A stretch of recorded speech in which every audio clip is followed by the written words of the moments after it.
Hello, welcome to the Amber Glass podcast for this week. Our new releases, we'll talk about Crisis 3, Metal Gear Rising, the Monster Hunter demo, amongst others. For the independent community, we'll talk about Ruffian Games and Denki's new titles, including an animation review as well. And for the bigger picture, obviously surrounding the PlayStation 4 announcement earlier this week. And for our discussion topic this week, we'll talk about gimmicks in games as well. So I'm Andrew. I'm Dave. I'm Lee. And I'm Max. And welcome to the Amber Glass podcast again. So Dave, do you want to start us off with the new releases of the week? Yeah, Crisis 3 is pretty big. I think it's safe to say that you can't really look at the new releases this week without mentioning Crisis 3. Have any of you guys actually played the previous Crisis games? Played the first one. You played the first one? I've not You've not played? no. Because I played the first and second one, and they're really, really cool. They're really different. I like them because Crisis takes a new approach to FPS. It's not the same kind of like... I know that there's a difference between like Battlefield 3 and Call of Duty with the simulation and game, but like there is a kind of distinctive style between like of realism to FPSs now. Like everything tries to be very realistic. Yeah. Even the fantasy games, even like Halo 4 had certain elements Yeah. that made it more realistic, and I think that was like just trying to fit this new ideal, this kind of new view of FPS. And Crisis is very, very different. I mean, you can't be like it's. I suppose it's if you could have a nanosuit that made you like jump miles into the air and make you punch through walls and stuff. But like, I think that it's really cool that it's basically got its fantasy technology and it's just going with it. It's just like we got aliens and stuff, and it's just like we'll just go and kill everything, you know. Yeah. So Crisis 3 is kind of the new. I don't see much different from. I don't see it being much different from Crisis 1 and 2. Well, the whole point of it is it's meant to be a fusion of the two of them. Like, Yeah. The point of, like, after Crisis 1, obviously being PC only, in fact, the benchmark for PCs for quite a Yeah. long time, when Crisis 2 was released, obviously, like, you know, Crytek wanted more money, they released it cross platforms. And at that point, when you release games across PC and consoles, you kind of tailor it to the console, because that's where you're going to get most of the money, and then port it to the PC. Yeah. So therefore the PC lost out, especially since Crisis was such a massive thing. It was Yes. essentially the PC FPS. So I mean, part of me thinks they made a mistake there. I don't know whether or not it panned out better for them in like kind of financially or something. But with Crisis 3, they planned on like, you know, going back to their roots. Yeah. Like also another big change was, again, mostly for the consoles, was the fact that the world was a lot more enclosed. Like Yes. in Crisis 2, it was a city, essentially. A lot of like it had large rooms, but like Yeah, in Crisis it was an island and you could Yeah. walk around. Like if you didn't need to go to the objective, it was almost like kind of what's it called, Flashpoint, where there's just like a massive desert, yeah. and it's like your objective's over there and you don't really need to go there. But Crisis 2 was kind of like, it was a big hallway, but it was a hallway. Yeah. There was a bit of kind of tunneling in that. In fact, it's respect. clear even in the art style, because like in Crisis 3, it's the jungle is taking over the city. Yes. So it's almost like half and half, which I kind of like. Like Yeah. I've seen some footage of it and it looks amazing. And also the fact that they're developing primarily for PC this time around means that it's going to be that ultra powerful benchmark game again. And I'm really looking forward to playing it. I never played the second one because of the fact that it was released on consoles and stuff, and I'd rather play it on PC, and it just didn't have it. That was probably a good move for Crisis 2. Yeah. Like releasing it and primarily focusing on the consoles, because that means the people who couldn't play Crisis 1 get to play Crisis 2. And Crisis is that kind of game where, regardless if it's Crisis 1 or 2, you don't really understand why it's so good until you play it. You know, you can look at it and you can say this looks incredible, Yeah. but until you actually play it, you don't really get why everybody goes on about it so much. You know, Yeah. I think that Crisis 2 helped like broaden the audience, and like people who would have been playing it on consoles would have gone back. Like the amount of people I heard that played Crisis 2 and then like went and got Crisis 1 Mm-hmm. on the PC so that they could play through it, and because they didn't realize the difference. I think it's introduced a lot of people to PC gaming. Yeah. Actually. Well, no, that's obviously a good point. But Yeah. and like, you know, obviously you need a diverse, like even if it is just as diverse as different types of FPS on the console. I mean, right now what dominates the consoles is like, you know, the Call of Duties and the Battlefield. So I'm happy that there are new FPSs, and Crysis 3 will be released on them. Yeah. But just with Crytek, I'm just happy with the fact that they said openly that, you know, the PS3 and the Xbox 360 don't have as much power as these, like, you know, top of the range £3,000 gaming PCs, and they're going to tailor to that. Yeah. Like they're going to tailor it to the fact that essentially they're going to make it for the PC and tone it down for the PS3, which is what they should have done for Crysis 2, basically. But yeah, no. So that's 22nd, which is today. So that's out today. Yeah. Yeah. So I sense that everybody's wallets will be empty by the end of this week. But yeah. So because again today is Metal Gear Rising: Revengeance, which I think it's safe to say that I have my giant man crush on Hideo Kojima. I love the man. Make it. So. Well, it's still the Kojima franchise. Well, it's but yeah, no, like it's Bayonetta, isn't it? It's Kojima endorsed. That's enough for. It's Bayonetta in Kojima. Metal Gear Kojima universe. has looked at this. This Yeah. makes me want it enough. Yeah. No, I've actually played it as well. I played it at Eurogamer last year, and like I played the demo and stuff like that. And holy crap, is it amazing! Like everybody looked at it and went, "Oh, it's not Metal Gear. It's so different. I don't want to play it." And then somebody tried it and just went, "Holy shit, Metal what? Let's play Revengeance," because it is like really, really different, and it's really interesting. Like, I think that a good description of it was like what they actually wanted. Like after Metal Gear 4, said they wanted a new Zone of the Enders, but they wanted something kind of more in a Metal Gear Solid style. And that is the only way I could really look at it. It's Metal Gear Enders. It's very much a combination of the two kind of gameplay styles. And you're just running about, slashing up robots and stuff. How awesome can you actually get? I mean, I don't think I've ever felt quite as empowered in a game before. Like, you can kick your sword at stuff. I've never been able to kick my sword at something. You have a sword? You have a sword, that's enough. You have an electric sword. I don't know. Like I you know, love Kojima as well, and the first shots and stuff of Rising, I was like, you know, in love with it as well. Like I wasn't too bothered with the fact that it was different to Metal Gear Solid. I like the idea of, you know, Kojima doing something different. He's done, you know, Metal Gear for so long. Yeah. But then when they scrapped it, I was like, oh, well, I suppose it couldn't have been that good then if Kojima didn't want to release it. And then Platinum Games picked up, and I was like, well, they're never going to be able to do it justice. Like the original tech demos and stuff looked amazing, and I know Kojima's had some input, like with the story and like the kind of creative influence, but he has basically he handed over the reins of complete development. All he gave Platinum Games was he wanted to see Raiden in high definition 60 FPS, like fast paced action. Like that's what he told them, and he's had almost kind of like he has probably had some creative influence, but not a massive amount. No. And I don't know, like I don't see it. Like, well, the reviews first of all have not been amazing for it. No. And I was gonna buy it like again, I was gonna judge for myself from footage and reviews whether or not I was gonna buy it. I wasn't gonna just say like write it off. But with the bad reviews and the kind of footage I've seen, I mean, I like hack and slash games, but it just doesn't look like. I'd strongly suggest like playing the demo. I will play the demo, because it's again one of those things that you can't really understand until you've experienced it. I thought that it looked really cool, but I actually thought it looked quite easy.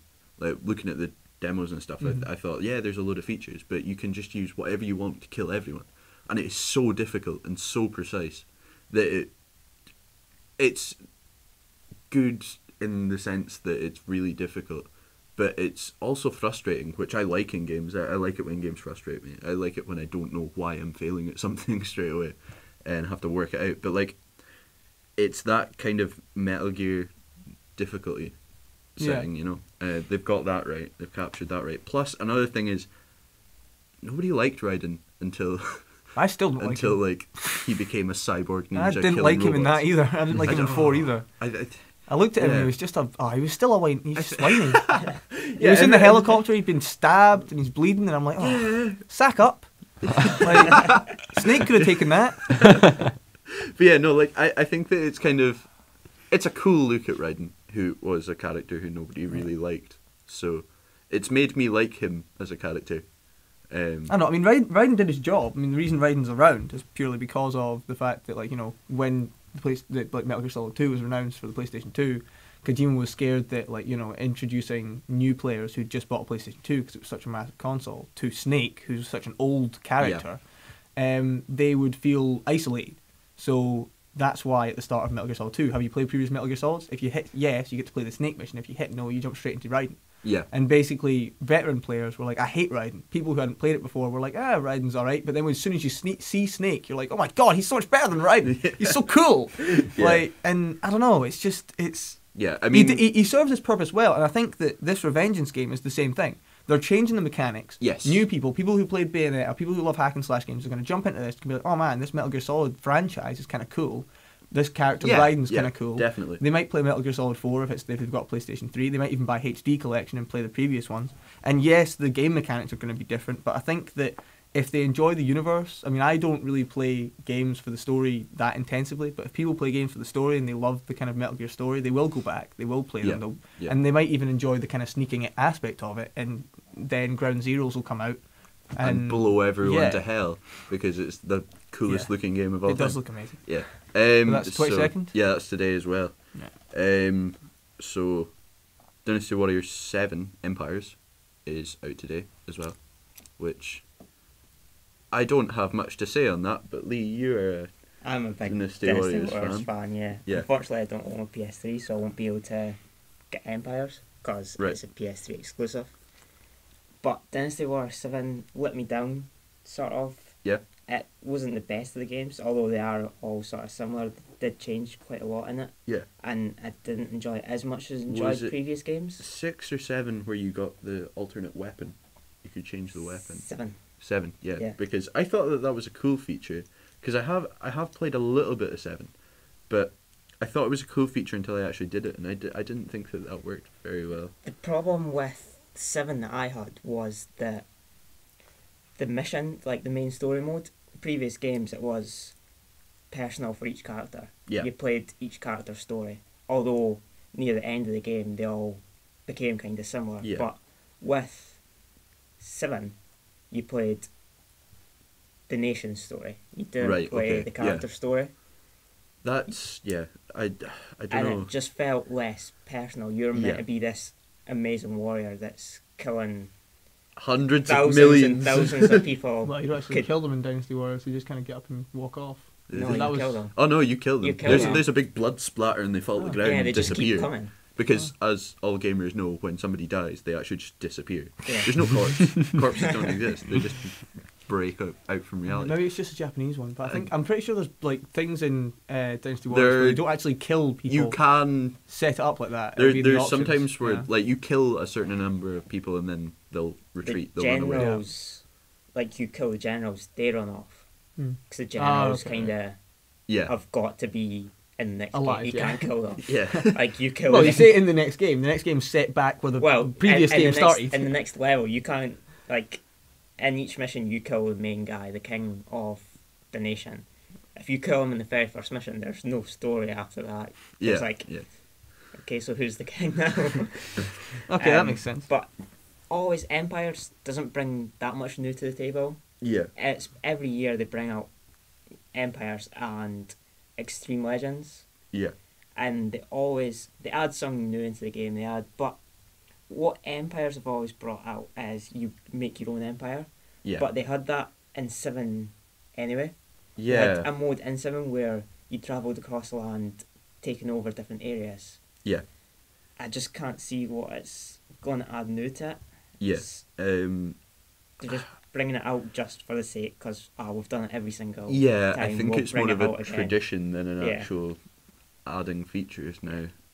Because I know that there are a lot of people, like I have a friend who doesn't actually buy the Dynasty Warriors games. He waits till like either Empires or Extreme Legends comes out and buys those. Yeah. Because they are pretty much the same game with some added features. So, I mean, and I know they've just announced Dynasty Warriors 8 over here, 7 in China, but they've announced it in China, and just announce it and then release Empires. Yeah. All the hype's on the new next Dynasty Warriors Yeah, game, yeah. and Empires just gets overlooked. Doesn't make any marketing sense. I still think that in those kind of lines of games, the Warriors and OG games are so severely overlooked, even because they're interesting and the like character roster is so big. Yeah, but yeah, there's 40 odd characters for each game. And they keep them adding to every single game. It's just so Empires is out today as well. Before I get too excited, I'll have to say that it is out today on the Vita. It's Persona 4 Golden is one of my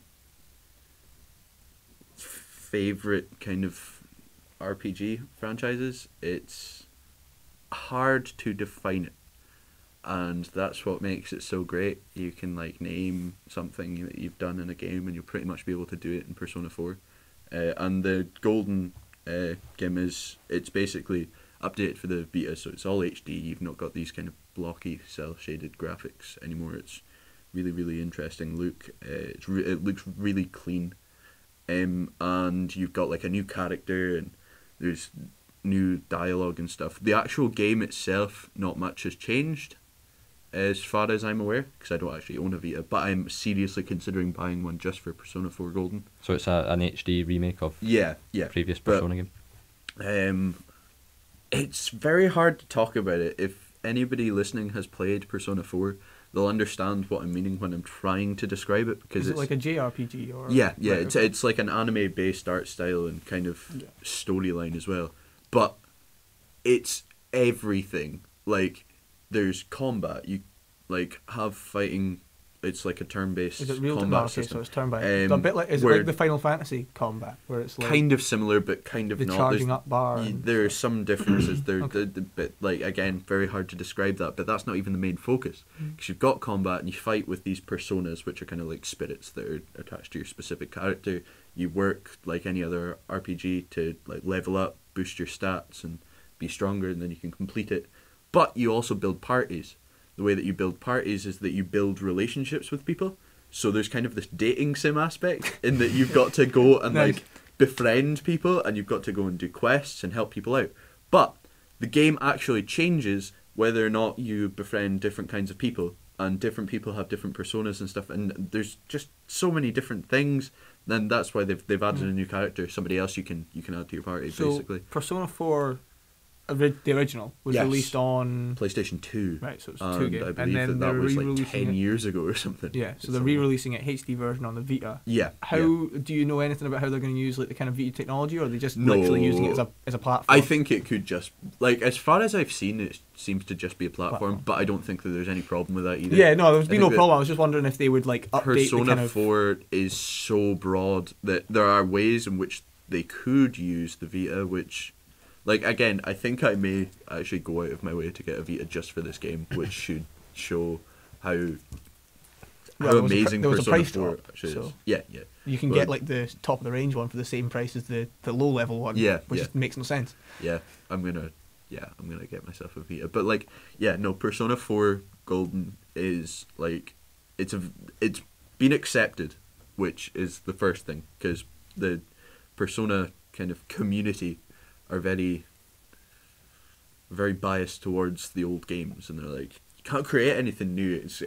It won't be the same. But they haven't really changed much, and they've realized that they didn't need to. And I think that it's tailor made for people who have played Persona 4 before. But Persona 4 in itself is so broad that anybody could find something they'd enjoy out of it. Just there's so many things to do.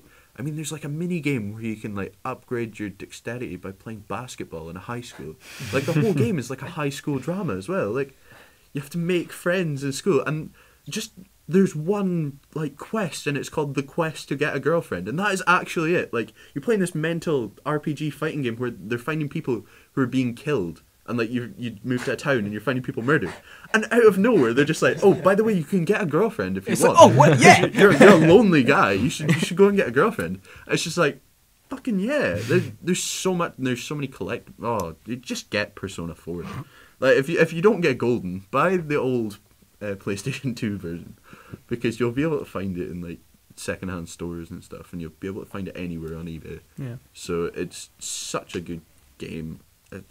Just and that's buy it. 22nd of February. That's today. Yeah. Sweet. Yesterday, not yesterday, 20th, Ragnarok Odyssey came out in the Vita as well. Okay. Ragnarok Odyssey is a very strange looking game. It is a big RPG kind of fantasy world, and it's set in this like Nordic mythological world, but again anime based style, and it's really over the top, and like swing a hammer and everything in front of you breaks. It's You've got hammers. God, buy this game. You got anything. It's crazy. You'd have to have hammers if it was Nordic based. Like, like the way that I looked at it, I thought that because I didn't watch too much on story or anything like that. I didn't look too much into that because I got immediately caught my eye was the combat system. Looks very much like somewhere between like Crisis Core and Dissidia. It's really, really interesting. It's really different. It's really cool. I don't know how it uses the Vita per se, like in any kind of specific way, but it does definitely look interesting. I think that people should head off and have a wee look. Another thing that they should look at is Renaissance Heroes, because that's released on the 19th, I think. It's a PC game. I was showing you guys earlier. It's hard to describe to everybody. Yeah, but it's like it's an steampunk, MMO, but not steampunk. It's an MMO FPS, but free to play. Yeah, we can think go to it's free to play. No, well, yeah. You can go to RenaissanceHeroes.com and download the game. Download the game, and I'm assuming it's like a League of Legends style client. You log in, you make a login and stuff. Yeah, and then it's a free to play MMO. No, not MMO. Free to play MMO FPS. Yeah. It looks insane. It looks really fun. Looks really interesting. Like guns, Renaissance era, but like not Renaissance it's guns, like, not modern guns. Weird steampunk style. Like, it's not like steampunk magic-y style, steampunk. but it's weird. I don't know. It's got this really. The fact that we're struggling so much to describe it means that you need to go and look at it to understand it. Just go and look at it. It's really, really cool. And it is. And hell, it's free. So. Yeah. Why not try it out? Yeah. I tried out League of Legends. Yeah. Community was awful. Yeah. But yeah, so have a look at Renaissance Heroes. That was out yesterday. No, 20th. The 19th. Okay. Yeah. And yesterday was the 21st. And speaking of the 21st, Max, Yeah. have you played the Monster Hunter demo yet? I've played Wii U and the 3DS demo. Yeah. I was hoping. Well, I don't know. I was hoping for a few more quests. I was hoping for maybe 4, 5 quests, but there's only 2. There's easy and hard. Yep. The easy Did you complete one. them both?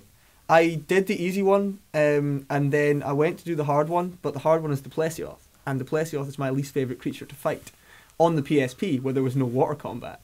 Yep. And on this one, there's water combat. Yep. And the Plesioth is vicious in the water, and I got, I ran out of time. I didn't die, but I ran out of time. I died. And the fact of the matter is... I couldn't complete the hard mission. The fact of the matter is, the problem with it is the... weapons you're given. You're just given a range of weapons and armor. Yeah. And the weapons you're given aren't strong against the Plesioth. There's no fire weapons you can choose.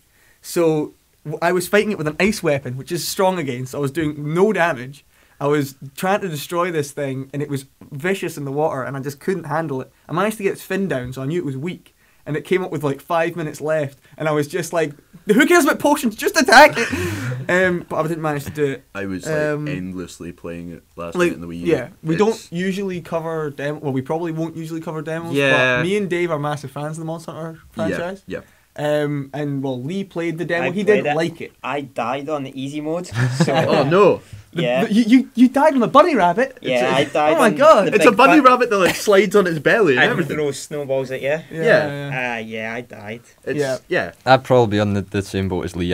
I'm terrible. Because for you Monster played Hunter. the PSP. I played the PSP you played version. The first one. I've got 2 hours into it and thought this isn't Nice. for me.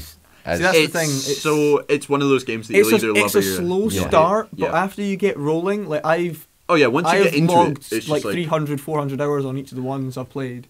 I never played the PSP ones because I owned a PSP for a very short period of time. Cause I bought a PSP for it. I didn't like. I couldn't hold a PSP right. Yeah. I just didn't enjoy the system at all. But yeah, no. But I played the PlayStation 2 ones and to death, and I played Monster Hunter 3 on the Wii with my friend. Mm-hmm. But I'm just so excited for the demo. and for the actual game is only like a month away, Yeah. if even that. Well, it's it's 22nd of March. Yeah, 22nd of March. so in Europe, it's I've already exactly pre-ordered a month away. I've already pre-ordered it. The game, like the game itself, I really like the Monster Hunter titles. In fact, I wouldn't call it like a guilty pleasure, but it's the game that I lose a lot of time in. I have a really bad personality in terms of like addictiveness. Like to games in general. Like I bought Pokemon Black 2, me and Lee, he bought White 2, I bought Black 2. And like within 4 days I'd logged about 40 hours on it. Yeah. That's nothing compared to what I'm going to play for Monster Hunter in the first 4 days. Monster Hunter is going to be the game that ruins my sleep. But yeah, no, like... How did you find it, the way it used like the kind of, like, I know the gamepad was literally just like an extra HUD. Yeah. But did you like find that like useful? Did you find yourself glancing down at it? No, I didn't actually. I didn't. No. I'm too used to one screen. Yeah, I mean, I think like because in the actual final game you'll be able to tailor what is on your touchscreen. You'll be able to tailor what's on the HUD. That will definitely be much more useful. And I'll probably like things like the map. I'll basically just declutter the screen on the main screen, which means I'll look down at the gamepad. But in this demo, what's on the gamepad is your familiar's health bars. Are like what's in your backpack, but you have that on the screen anyway. You've got a lock-on system, like you can toggle on and off, but you can do that with a button on the Wii U as well, so you don't even need that on the touchscreen. And I didn't find myself glancing down at it. It was like when I played Assassin's Creed 3 on the Wii U, like because, Assassin's Creed's multi-platform, so when I played it, it has everything, all the HUD on the main screen, so you don't need the gamepad. Yeah. So I mean, I enjoyed playing it, and I loved. Obviously, this is the first time Monster Hunter game's been HD. In the West. In Japan, they've had it on HD for ages in Frontier. But it's the first time it's been in HD. Things like dynamic shadows rather than just a black dot on your character add so much to the game. Like you wouldn't think it would. I'm not really too fussed about it. Yeah, like that's the first thing that like struck me, because like you could watch all of the trailers you want, but it won't compare to what the actual game kind of looks and feels like. It's so just refined. In terms of the 3DS version, I find because of the fact that there's water combat in this one, and you'd have to buy a peripheral to get the second analog stick on the 3DS, the water combat is ridiculously hard on the 3DS. But apart from that, it works really well. Obviously, the 3DS is set up in the same way the PSP. It's got an analog stick, D-pad, 4 buttons, 2 back buttons. So it has the same layout as the PSP games. But the fact that you need, like, the PSP games never had water combat, so you didn't need that second analog stick. But right now it's kind of a necessity, and I don't like that fact. I think if I'm definitely going back for the Wii U, and I'll probably buy it for the 3DS. But if I buy it for the 3DS, I won't do any water-based missions in it. I was gonna say I'm probably gonna buy it for the 3DS, but not play it nearly as much as my Wii U version. It'll be I will literally just continue what I've been doing, so just that I like don't in have the to car stop or playing something. Monster Hunter. Like I don't know, it's. I will purposely avoid the water missions on the 3DS, but I'll probably end up buying it. Although saying that, I'll probably wait. Like if I was to buy them both on release, that'd be £70. Yeah. So that's not going to happen. I'll probably wait until it comes down in price. Balance. I'll wait until it comes down in price to buy it on the 3DS. But no, I'm like seriously looking forward to that game. That's amazing. So good. But yeah, so I think that's it for the new releases this week. I don't think there's anything been released. Once again, if you've created some kind of crazy Flash game that we haven't mentioned, and you're offended. Send it in. We'll play it and we'll talk about it. Yeah. We will look at your Flash games. Yeah. Absolutely. Yeah. So, come in flashes. No. So this week for the indie community, we've had an animation jam take place last weekend. In Abertay. In Abertay University, yes. It was actually set up by an Abertay student, Rory Jobson, 4th year, and he had this idea of there wasn't enough opportunity for him to sort of showcase his skills and get... because it's all game jams. Yeah, it's all game jams, and he was influenced to create this animation jam, get as many people involved as possible. And for a first time event, it had a good turnout. Yeah, it was like 23 people. 25, I think it was. 25, yeah. Right. So basically, a similar sort of setup to a game jam. They've got a time constraint. This animation jam had a 20-hour time constraint, and they had to work around a theme. And the theme was a pleasant surprise. So there's many different takes on that. Me and Max have seen a couple of the examples, and if you want to see the examples, you can follow it on Twitter at #AnimJam, ANIMJam. There's so many things, sort of. One of them centred around goats being slaughtered, and one that wasn't aware of what was happening actually survived. Yeah, like there was basically, because there was such a short amount of time, there were very few of them that actually got completely finished. Yeah. Lynn, who was the lecturer that set it up, was saying that quite a few of the people went home and finished off their animations and published them, like things like Vimeo and stuff. So they might be finished. We saw the kind of ones that were finished at the 20 hours. Yeah. And like a couple of them, they had a few ideas, you could see them coming through, but they didn't completely finish it. But I mean, they were amazing considering the amount of time they had, and generally, I mean, there was a couple that were like one-man teams. There was one honour student who was a one-man team, and one first year turned up in a one-man team, and we didn't get a name, but they created a really good short animation for like what it was. The fact that it was one person in 20 hours, and it was the first year. Yeah. They've only done one module of animation. It was pretty ridiculous, the stuff that came out. I mean, one that we sort of enjoyed was Donna McAvoy. She created a sort of morning routine sort of thing. Oh yeah, that was amazing. You should definitely. That was the honour it. student, wasn't it? She did it all on herself. Yeah, and that was amazing. It was like, that was really good. Yeah, you really need to go and check it out. We'll tweet the hashtag in case you didn't catch it. We'll say like, you should check out the video. Yeah. Hashtag anim. We'll like the Vimeo links as well. Yeah. There's they're already talking about setting up another event, and it's not sort of constrained to arbitrary students. The only reason it was constrained to arbitrary students was to test it. Yeah. So it's not necessarily you have to be an artist or an animator. You can, if you have an interest in animation or art or anything multidisciplined, then you can sign up. Even sound as well. Yeah. I mean the time for the next event isn't decided yet, but it's been heavily talked about. And Lynn said she'd like to host it kind of like yearly in pitch week of the first semester. So that'll be about September, October time. Yeah, October. Because just for those that aren't students. Yeah, exactly. Here, Yeah, that's what I'm saying. Like, well, it would be roughly October time. That's when she'd like to host it, but it would depend. I mean, if it's really popular, it might happen like twice a year or more. Or they could even like in the summer's hard because unless they host it somewhere else, they don't have to host it in Aberdeen. Yeah. But yeah, even Lynn was saying that like people, she would look forward to like even stuff like programmer art, like being like animated, like no actual code, but like animated, and seeing what we could do like with even simple animation. Yeah, I mean, we sort of once we were talking to Lynn about this, we sort of had the idea of going in as Amberglass. It would be nice to do it, but the point is we have no skills. Well, we've got a year to develop them. Yeah, that's true. But like, it would mean that Jess did all the work. I have contact. I say that sort of business like. Oh, I've got contacts. We have a lot of contacts. It's Amberglass. Yeah, as soon as we sort of finished talking with Lynn, there was a way to talk about some females. Some females. now. No, we do have sort of a team to get together, and it would be nice, to be honest. Yeah, it'd be something to get involved in and something else to talk about during our podcasts. And definitely would be pretty cool to do. Yeah, it would be nice. At least then we are not like constrained to just the terrible games we make. Yeah. We're terrible animation too. We're broadening our horizons. I was in your crit group. I saw you. Speaking of making games, another segue there.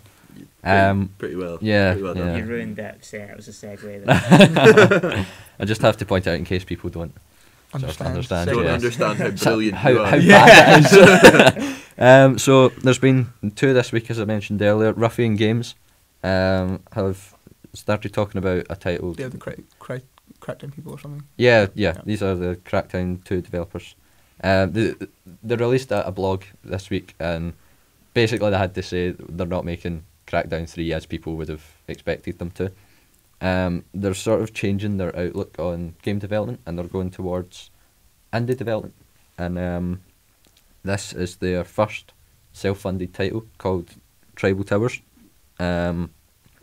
Next week they'll be releasing design details to sort of say what the game is, how it works. So we don't have that information yet, but it does look, sort of from the pictures that they've released, it does look quite sort of tower defense based, where you've got your 2 players at either sides of the screen. I'd these are shooting. suggest that the word towers in there might Yeah, also yeah. indicate a tower defense game. Okay. Well, not necessarily. Well, they've got a sort of friends and family gameplay test, as they've called it, Right. set up, and they'll be releasing details about that as well. So we'll see how people are actually reacting to the game. Yeah. We've also got Denki are releasing a new title, and no one. Name. No, Badass name. Brilliant. yeah. That's well, true. Yeah, the Destiny name- Killer is a badass. Destiny Killer is a badass name, but it's only a speculative name. They It's should not. keep it. It's not actually. Keep Destiny Killer. Yeah. How bad I don't is even that really name? care what Yeah, the game's about. yeah. Like, frankly, it could be the same as Save the Day, and I'd be like, oh my god, I'm playing Destiny Killer. This is so much Yeah. better than The Save only, the Day. the only information they've given from it is a 17-second trailer, Yeah. and it's basically a sort of military-themed music in the background, and you're getting this army of the same person as it looks. Oh, clones. Yeah, clones. Destiny Killer. Destiny Killer. Oh, that's such a cool It'd name. be so good if it was sort of like the film Looper, and you sort of had to go back and tell Oh, yourself. that would be cool. That would be cool. But yeah. it's all rumours just now. Yeah. It's believed to be a tactical shooter MMORPG with like more complex mechanics. So cool. it's not just a case of run around and shoot everyone. You've got to think about like your culture, and you've got to gather resources for horticulture and all that sort of thing. Politics and Awesome. all that. Yeah, they've actually sort of taken a new spin on sort of shooting RPGs. That's pretty cool. Yeah, because it's Denki as well. It's obviously going to be Yeah. fun, like from their past games as well. So that's definitely something that. They seem to have backed up the awesome title with some Yeah. some solid game there. Makes Yeah. it even better. Yeah, That sounds so pretty cool. we'll definitely bless you, Max. Sorry. We'll definitely keep you up to date with more information about it, and once it's released. I've also got two local student-led companies that have taken part in the Student Development Challenge, funded by Samsung. As we've talked about in previous weeks, we've got Table 32 Studios have released a game called Micro Arcade Factory, and Lee, you've played it before. I've had a go on it. It is really addictive.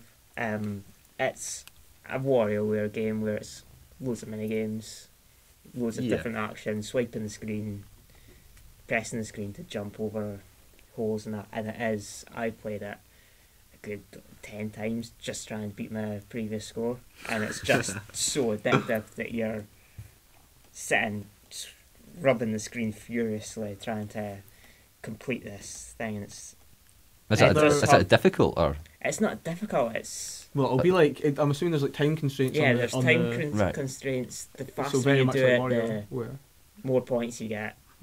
The better you do it, the more points you get. can you? Yeah. Is there? Oh, I don't know whether that's implemented, but will there be, or was there a multiplayer feature like in terms of WarioWare? No.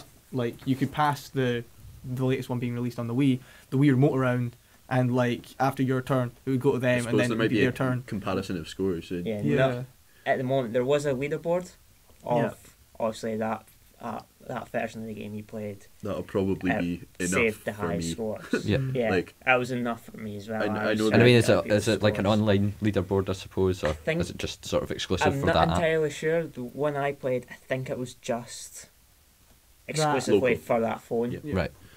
But it it would make sense to have an online leaderboard. Yeah. But So I mean, it's available on Samsung apps just now. I don't know whether it's for all sort of It'll Galaxy be- phones because well, you we tried. tried to download it. Yeah, and you've it got was- you've got a Galaxy I've S3. got an S3, which is I thought the best phone out there.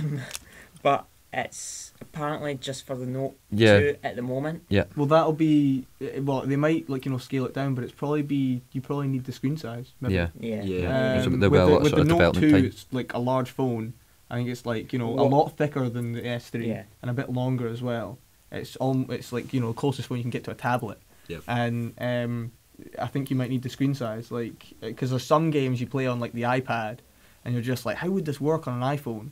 And then because the screen's just so much smaller, like the HUD would be so much Yeah. smaller and all this kind of stuff. What so maybe I it's found as needed. well was that playing the game, it was much easier to use the pen on some mini games. Mm. Obviously, you get the pen with the Note 2, so I don't know maybe if they're taking that into account Right. because the Note Yeah, because only they, becomes the only phone that comes with a That's- wee yeah. stylus. Yeah. Yeah. Well, maybe like that's a big part of it as well. well, regardless if you've got a Galaxy Note, it is free on the apps store Definitely for Samsung. recommend it. You'll spend hours trying to beat your own score. There you go. Recommended by Lee. That's all you need. Yeah. We've got. Jan will be in uni even less. Yeah. He's got a Note. Well done, Lee. You just killed the career. It wasn't that hard, it's Jan. Sorry, Jan. Yeah, sorry, Jan. I don't think he even listens. Well, shush. We did have an interview this week with Crash Course Studios, another team that's taken part in the development challenge. About their game, Super American Football. Yeah, there's Super American Football. Again, No, awesome title. Yeah, I think Yeah. we've all played it here. Yeah. Yeah, we have. Yeah. Yeah. It's really good. I played in You played an older, earlier build version than me and then Andrew, and they did fix a couple of Yeah. problems that you said fixed you the had with reason it. You beat me. Yeah, yeah, man. I think Like, the description of the game alone. yeah, just makes basically it's me like want it's to kind of play like a it. tactical. They Well, want to you make a get- tactical sports You game. get all the information in Yeah. the interview. Of course, yeah, of course. You Um, get all the interview. You get to yeah. see my lovely face more. Yeah. Yeah. Yeah. That should be uploaded at the same time as the podcast. But if it's not, just keep an eye out Yes. on it as well. Yeah. Yeah, it'll be up. Crash Course still got to send us some screenshots. Yeah. I think the problem with the Quartic Llama interview was that we didn't have enough, any kind of in-game stuff to show the viewers. I don't think we asked them, did we? No, we did. No, we didn't actually. Yeah, no. that was probably the problem. Yeah, that was probably the problem. Yeah. Yeah. But it's definitely worth sort of Yeah. checking out. But yeah, so Crash Course is Yeah. going to send us stuff, and you'll be able to actually see the game screenshots and stuff. And again, Maybe- that's also for the Nonsense. development challenge. I don't know if that will be specifically for. Yeah. Well, that's being the released in 2 Galaxy. weeks. That's coming out on originally the beta platform. After 6 months, they can release it on any platform. So I think, like speaking to them, they said hopefully they'll release it for iOS and Android. But going on again, all I've played it on is a tablet. Yeah. Going on the size of the stuff on the screen and like the amount of space you need. I think maybe Galaxy S3 kind of perfect Yeah. screen size, something like an S2 or an iPhone 5, probably not the personally- best. Personally, I would say Um, like the Note would be better for it because you've got the stylus.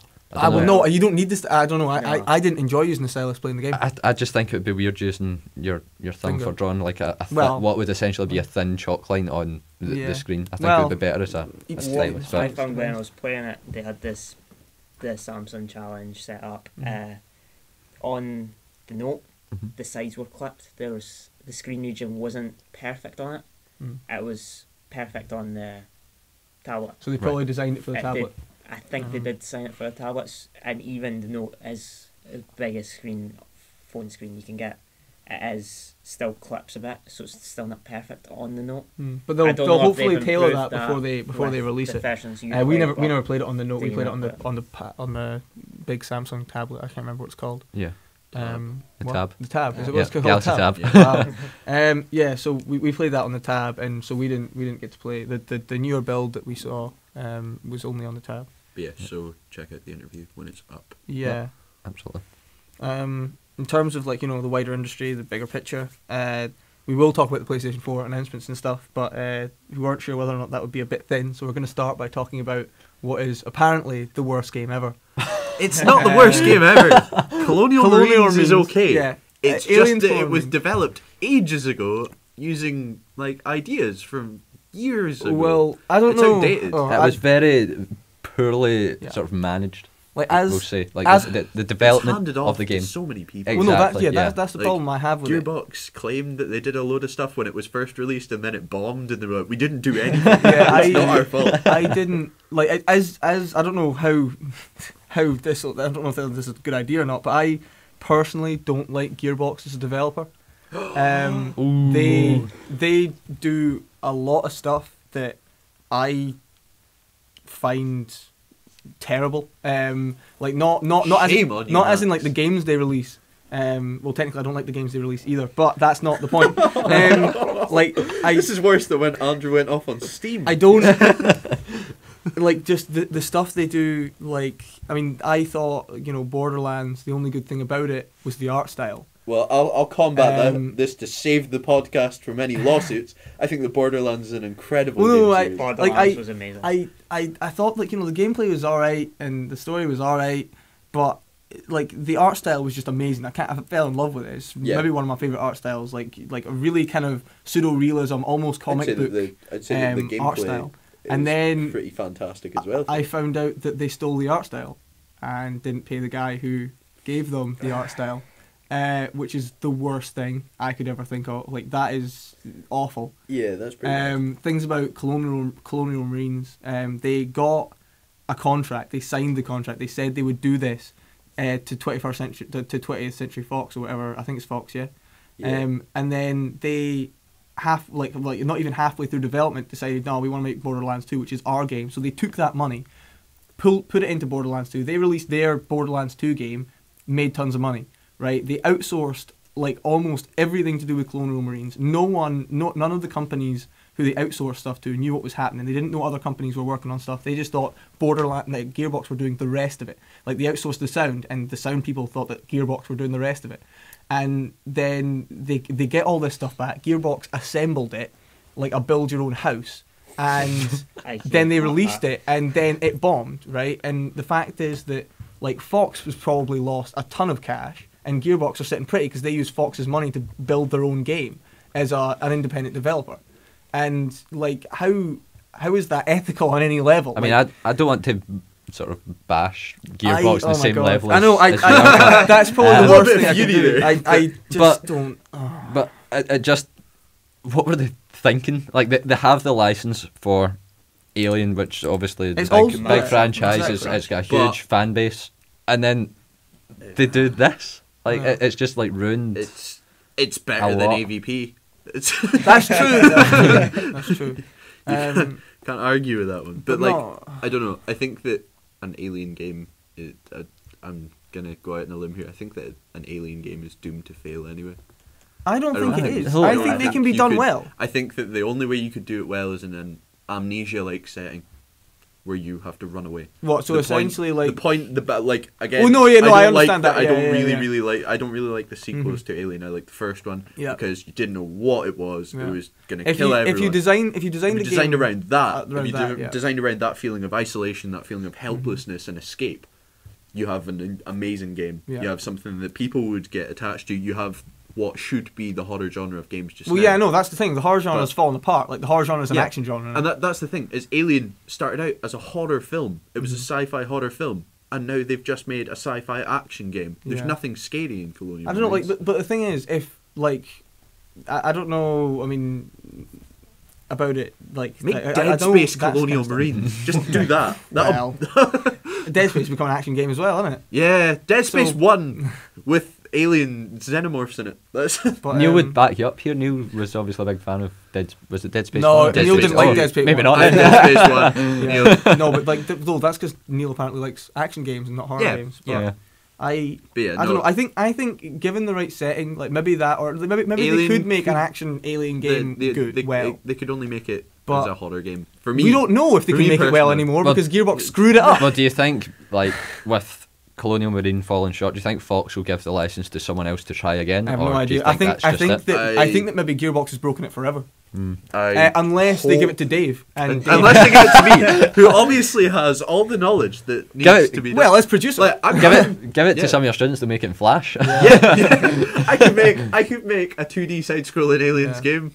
But no, like, be poorly animated. It would still be better than Colonial Marines. With a broken jump function, that would be the only thing in the game. Oh man, yeah. I think that it was just the fact that, like, I can only imagine that Fox lost out big on that. Yeah. And fair enough, like, Borderlands had a massive following as well, so releasing Borderlands 2 was obviously a good idea. Yeah. But Gearbox stood if they made it well to make a ton of cash from releasing a good Aliens game, right? And the fact that it was in development for so long, I mean, they could have released it a lot earlier than now if they actually did something. Well, they were putting the money elsewhere. Exactly. That's not. I don't know. Good I don't know. So before we turn this into an obituary of like the Alien franchise, they're my feelings on like kind of Aliens Aliens I think could be done well. I just don't. Well, as I said, the game itself, there was nothing in the game that was particularly bad. In Colonial Marines, it was just very outdated. It was a very old. It's the same problem game. as Duke Nukem Forever. Yeah, and like even the graphics and stuff like that. I was speaking to a couple of friends about this actually, and we were saying that even the graphics aren't actually that impressive, but they would have been when the game was initially being released, you know. And it doesn't look like they've changed much there either. It's kind of it's an old game with an old idea, and putting it in a new environment doesn't. It literally fell short in the same way that Duke Nukem Forever fell short. Yeah. Like, so like the fact of the game is that it was developed over such a long period of time. They didn't keep up.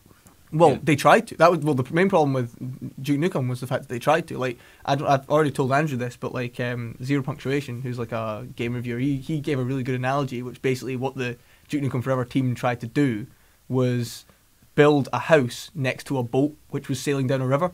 Like, they would get halfway through building the house, and then the times had changed. The boat had moved further down, so they left the house and ran forward. And like, literally, in Duke Nukem Forever, whilst playing it, you can like between sections, between levels, the gameplay like changes from like, oh yeah, back like 10 years ago, that's what FPSs were like. Oh, that's what FPSs were like 5 years ago. That's Call of Duty now. Like, it was like you could see the game changing before your eyes. Like, it was, oh my god, the game was strange. On a kind of closing note on the whole thing, I think that we can safely lock away Colonial Marines in that cupboard with the big padlock that has Duke Nukem Forever in there. It was a good game. And Dr. Jekyll and Hyde on the end. Yeah. Safely locked away with those kinds of games. I mean, off that, I don't think that's probably ruined my chances at any kind of job in the games industry. I'll just have to go into the kind of news and journalist industry now. But yeah, PlayStation 4 announcement obviously happened 2 days ago. There was a PlayStation 4 announcement? Lee's an Xbox fanboy. He doesn't like Sony. No, the PlayStation 4 announcement happened a couple of days ago. We didn't get to see anything. We didn't get to see the actual console. We got to see the controller. We got to see a bunch of games, which is the best thing. Like they didn't focus on the hardware, which is amazing, because like when the PS3 was announced, it was like, this is the hardware. It looks amazing. It's going to cost you £1 million, and there's also Resistance, and you're like, is that the only game being released? But whereas they focused on the games look amazing. Got games like Killzone, Drive Club, Witness, Infamous 2, Quantic Dream. Where's my Jack and Daxter 4? That's what I want to know. I don't know. Maybe they'll never release Jack and Daxter 4. Come on, Naughty Dog. Step it up. I mean, Insomniac. I can only imagine Insomniac's going to release a new Ratchet and Clank for it. Yeah. But no, so I mean, we'll start talking about it.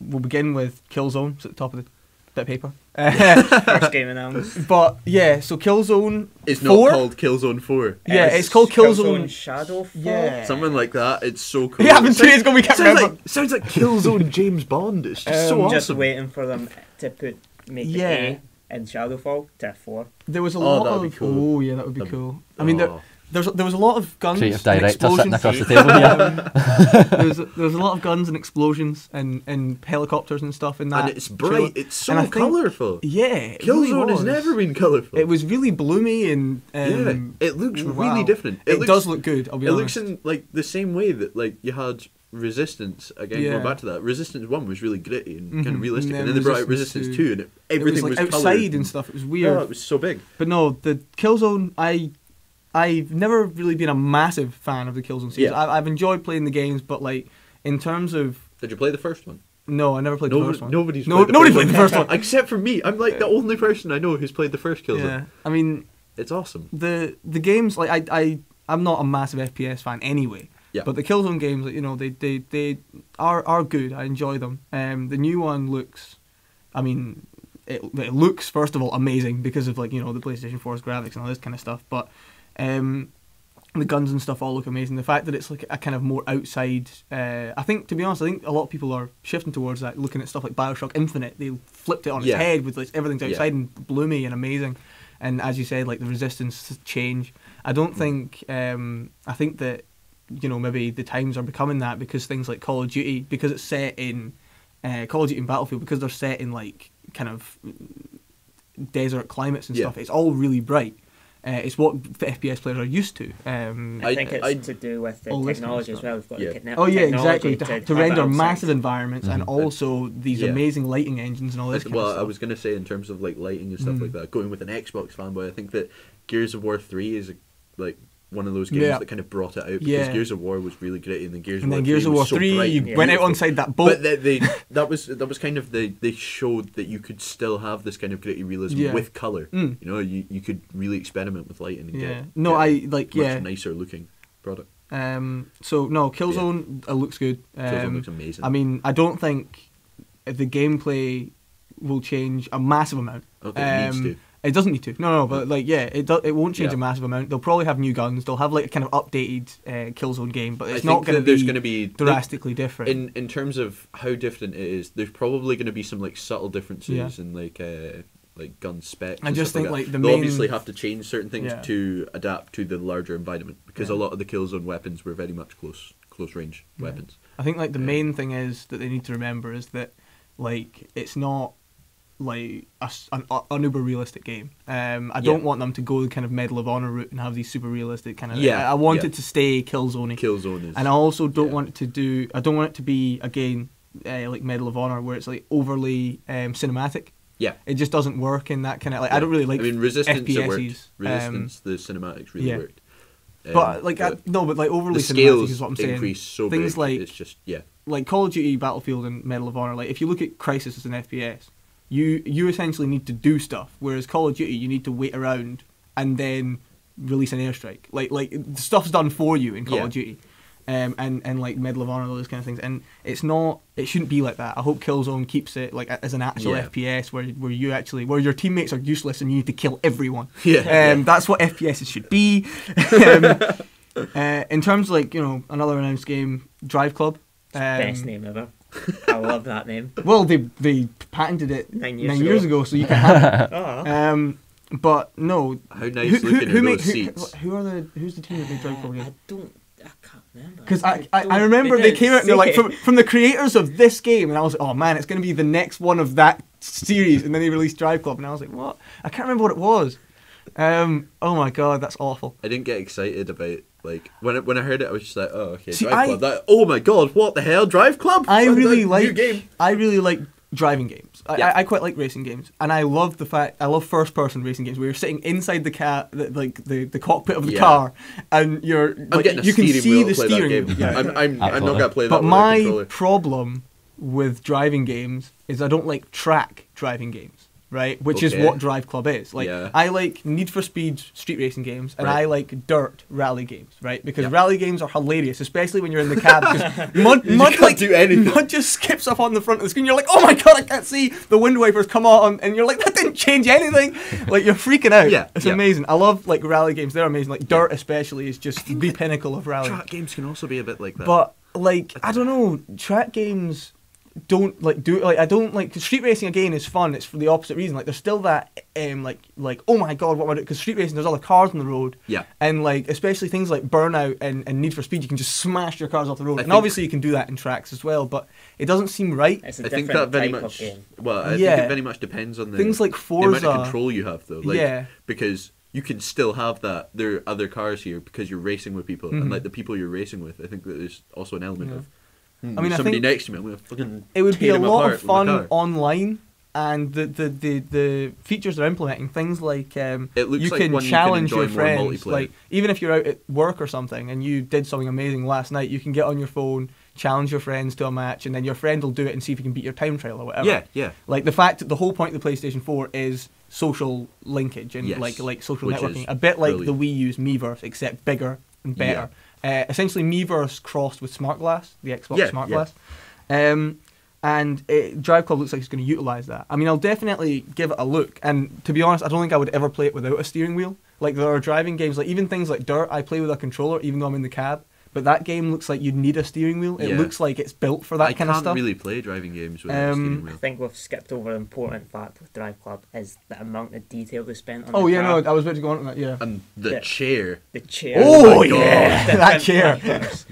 The Sexy change chairs. in lighting as it's stroked and moved. Yeah, about. as if it was like swayed and you ran your hand yeah, up and- it, and like the light and shit. Oh my Yeah. god. Modelling the different fibres on the carbon fibre. Is it really that? But necessary? yeah, that's what I was about to say. Do you know what's pointless? Doing that. Yeah. Like, unless it's a mini game, mean, it like looks- you stroke the yeah, chair it beside you looks to look nice. at the light. Play don't that get me game. wrong. Don't get me wrong. It looks nice, but as a driving game, I mean, obviously things like Gran Turismo and all these games, they always push the boundaries of graphics, but it has always been about the kind of simulation of racing, and I hope that obviously Drive Club has that as well. But it looks like all they spoke about at the conference was, oh yeah, these graphics are amazing. You should see these graphics. I think And that will it's- definitely work in my benefit if I can successfully build my man cave of monitors for my PC Yeah. around me, Yeah. and I'll be able to look over at the other chair and I'll just be able Yeah. to drive away. Yeah. It'd be Well, pretty no, it would be. I definitely think it could work. I'll if I can, I'll play a demo or something. But Yeah. I would be me personally. I'm skeptical about buying it just because I don't really like track racing games. It's my brother who likes track racing games. Yeah. He'll probably buy it if he gets a PlayStation 4 or if it's released on 360 or 720 or whatever it's called as well. My brother will definitely buy it because it's Yeah, the kind of so game he falls in love with. Durango now. It's being Infinity. codenamed Is it- Durango. Is it There's the so many Xbox Durango? companies going Xbox around. Oh my Durango. god! Yeah. It sounds That's like Xbox Django Unchained. That's exactly everyone I've said that to has said the exact same thing. By the way, Another reason Xbox is better. Well, I don't know. Like, Django What, Unchained. confusion in the name? Yeah. Yeah, that's a lot better. before we continue, our prediction was wrong. PlayStation Orbis was not. the yeah, I name. know. Yes. But it's PlayStation 4. that's a better name.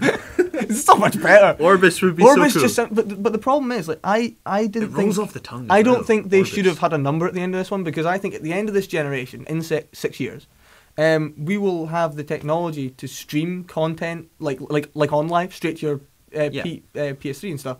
So I think that at the end of this one's generation, like PlayStation 4, basically the PlayStation 5 will be an update for your PlayStation 4. You'll pay for it, Yeah. you'll get the update, and then it'll just stream to it. Yeah. And I think the PlayStation Orbis, what is it? Is it like Eternal in Latin or something?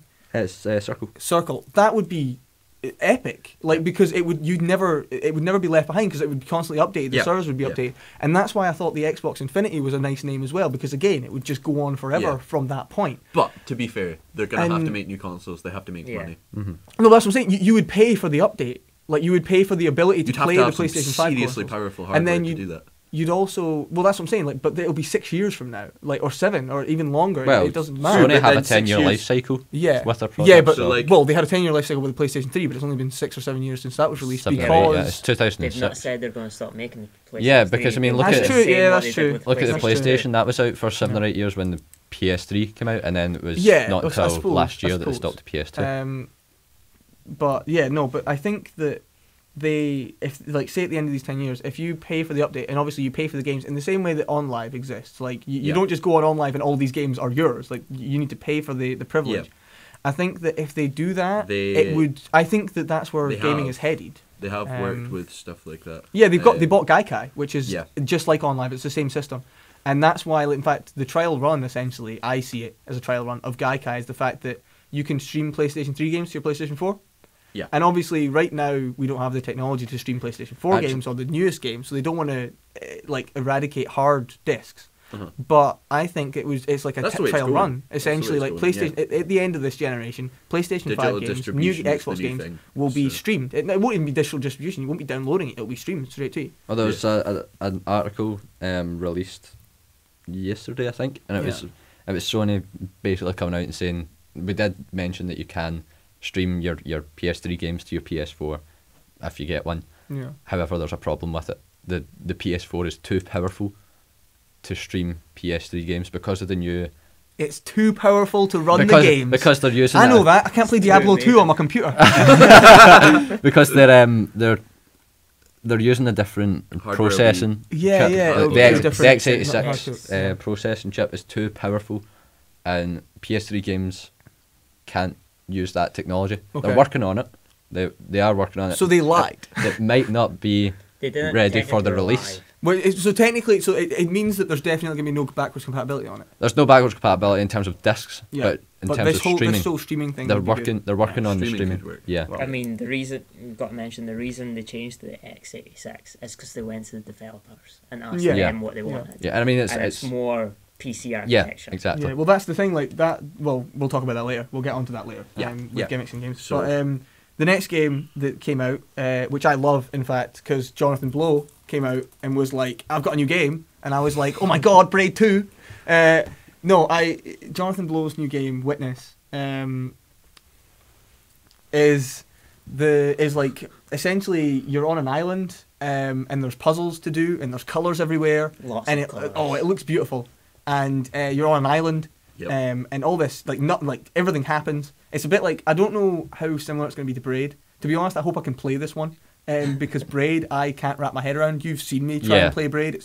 I've even tried it, and it's it's a painstaking. It's a good game. It's a good game.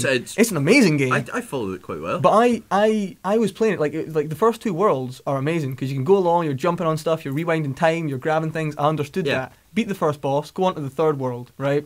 And in the third world, when you stand still, time stands still. When you move forward, time goes forward. When you move back, time goes backward. I can't do the puzzles. Oh, really? It's impossible. I can't play that game. That was when it got the best. best. I was playing it. We struggled for quite a while on it. Like in Braid, the whole game's set up like in each world there's about 10 levels or something. Yeah. And basically each level has a puzzle. Yeah. But if you can't do the puzzle, you can just move on to the next level. So I've technically completed World 3, but I literally went along, tried to do the puzzle, couldn't do it, went to the next level. I did one puzzle out of 10 in World 3. I couldn't do it. So I don't know. I mean, I think that like compared to like people I've played Portal and stuff with, I didn't realise just how quickly I picked up the puzzles in Portal compared to other people I've played it with or watched play. Right? It's a difference same with in how they're presented though. Other kind of puzzle games. I find myself pretty good at puzzle games. Things like Antechamber. The developer was saying that some people pick it up fast, some people take a while to pick it up. It's just the way the puzzles are laid out. And again, I picked it up fairly swiftly. Like I enjoyed playing that game. Braid can't do it. Can't do Braid. And I like it, love the art style, love the gameplay, love the music, everything about it is beautiful. I just can't play it, and I hate the fact that I can't play it. I bought it on Steam, and it looks at me, I've got like 3 hours of playtime, I've done nothing in it. Oh man, I cannot play that game. So Witness doesn't do the same too. Yeah, no, I'm definitely going to buy Witness, I just hope it doesn't do that to me. I love Jonathan Blow though, the games comes out with the fact that he made Braid himself, just full stop, done. It's just amazing. Oh my god, it's ridiculous. Yep. But apart from that, we didn't really know much about it. We showed a video, and again there was lots of colours. Didn't show anything. Yeah, there was lots of colours. It showed you like one puzzle that looked like it was like lights. You had to like join lights together in a maze. It was weird. It looked cool though. Yeah.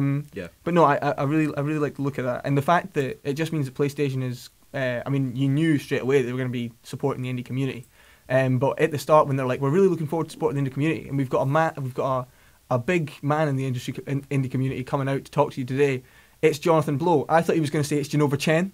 That would be awesome. So like, I mean, yeah, Jonathan Blow, I'm excited about that, but I can't wait to see what Genova Chen does for the new PlayStation. Yeah. I like Flow, amazing. Cloud, amazing. Flower, amazing. Journey, amazing. Genova Chen can't do anything wrong apart from constantly bankrupt his business. But no, I love Genova Chen's game. I love that game company. I paid for a year of PlayStation Plus just so I could buy Journey a week early. So technically, I bought Journey for £50. So yeah, I'm a big fan. Yeah. Next up, a game that I've played. I've played a bit. I'm so really excited good. about this game. So Infamous 2 was announced according to Lee. It's Infamous Second Son. I know, he wrote down Infamous 2. It's got second in it. Yeah, second. Yeah, so there is relevance. Yeah, but it's the second son as in like, what was his name? Cole was the first one, and now it's this guy who shoots fire. Yeah, it's a fire guy. Yeah. Instead of flying, you can teleport. Yeah. What is up with that? I don't know, man. That's the coolest stuff It's in the world. amazing. Yeah, I mean, It just looks so cool. you're the Infamous fan here. I'm the biggest Infamous fan in the world. I like Infamous. It was pretty good, but I've collected everything in literally- Infamous 1 and 2, by the way. like, you know, I thought Infamous was all right. it's- Speaking to oh. you about it, you're just like, oh my god, Infamous is the best game ever. Infamous is so good. It's so like well done. Everything is so cool. I feel like a superhero, but if I do something wrong, I feel like people hate me, and I feel bad because they hate me. And if I do something right, they support me and they cheer at me when I run through the streets. I'm just like, yeah, this is cool. My main problem with the Infamous, well, it's not really just Infamous, but Infamous and Infamous 2, I don't know whether or not they're going to do it with Second Son, but the morality system is just flawed. Really? Because as soon as you, like in Infamous, right, when you get the first choice, which is take the food for yourself and your friends, or let everyone have it. As soon as you make that first choice, if you take it for yourself, it's bad. If you give it to other people, it's good.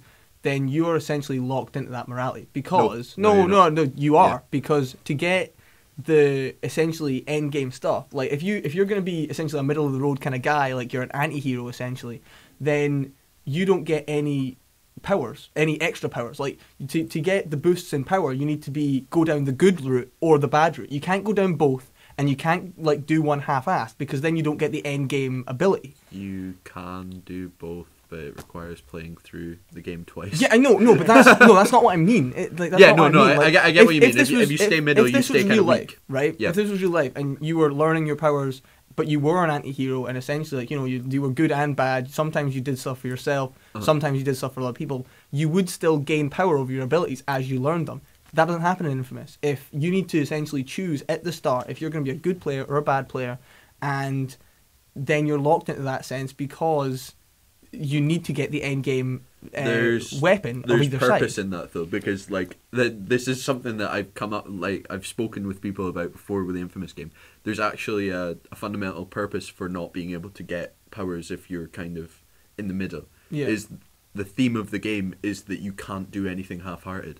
You have to be all in to achieve anything. Well, but that like, and they're trying to push that, and that pushes the theme. You can't be stronger if you have half-hearted opinions, if you have half-hearted ideals. So you have to be all in or all out. So you have to be completely good or completely bad to kind of achieve anything in the game. And that was one of the ideas behind the game. So I don't know if they're going to do it with the new Infamous. I just, but like I don't even know what the story's going to be in the new Infamous. I don't want to spoil Infamous 2, but Infamous 2 ended pretty conclusively. Yeah. Like the only only it's a different way character. It might even be a different world. Well, maybe not a different world, but like a different city or something. Again, with playing the games, there's certain things that mean that you can't really do it in all different ways. But like, that was why I thought the Infamous 2 was going to be the end of it, because it does end very conclusively. The only way you could continue that series would be if the bad ending had happened, which I don't know. Okay, so wait, if the good if and bad anybody ending hasn't played Infamous 2 and would really enjoy to play it, then turn off for like 5 minutes, skip ahead 5 minutes, because I'm going to talk about why this is different and why this is important. So at the end of Infamous 2, if you choose the evil ending, you kill everyone who doesn't have a power. Okay. And the people with powers are left alive in the world, and you have to go and kind of purify the world as Cole. And you join up with a guy called the Beast. But yeah, so you go and kind of purify the world, and you kind of take the conduits, and you've become this evil kind of group of supervillains. Mm-hmm.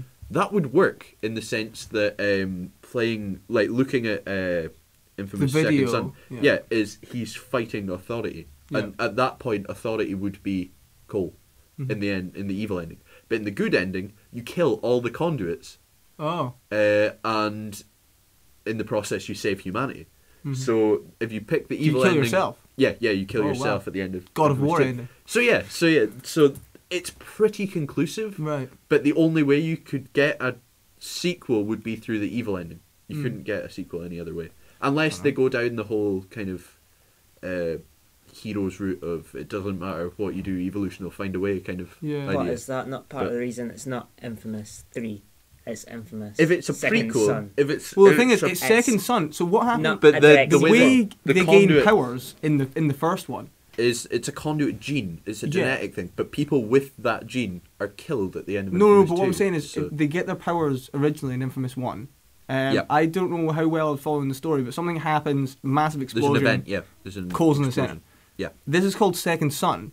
The event happens again. Like I'm not saying it definitely will, but I'm saying what if something like that happens again? Again, really, really complicated, right? So basically, the premise of Infamous 1, and people stop listening if you don't know, but Kessler, the main bad guy, is actually Cole from the future who went back in time to build the machine to give him the powers.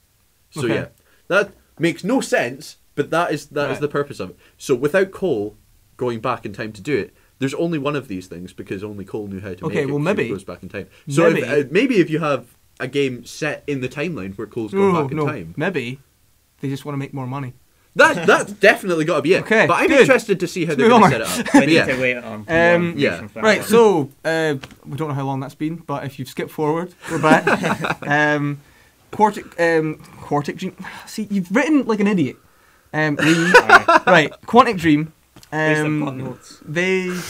I've got notes. Made by me. Hey, I've written something on this.